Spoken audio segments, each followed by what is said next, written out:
عدالتوں کے دروازے بند رہے، تاریخیں بڑھتی رہی اور آخر میں ایک شخص نے خود کو آگ لگا کر اپنا مقدمہ اللہ کی عدالت میں پیش کر دیا۔ یہ کہانی آصف جاوید جٹ نامی ایک شخص کی ہے جس نے 10 سال ایک نجی کمپنی میں کام کیا اور اس کے بعد اسے جبری طور پہ اس نوکری سے برخاست کر دیا گیا۔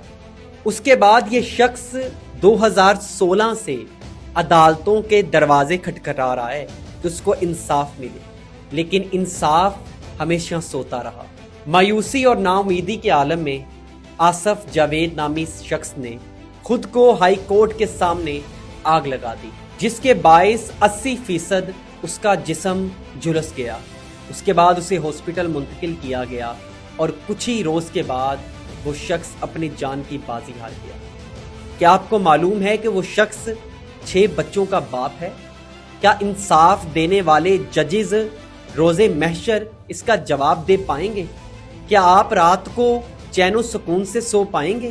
یہ محض ایک واقعہ نہیں ہے، یہ ہمارے عدالتی نظام پہ ایک سوالیہ نشان ہے۔ یہاں یہ بھی سوال پیدا ہوتا ہے کہ انصاف اتنا مہنگا ہو گیا ہے کہ لوگوں کو اپنی جان دینی پڑے؟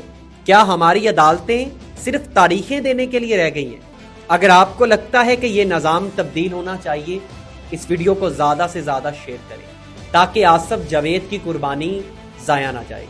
پاکستان زندہ باد۔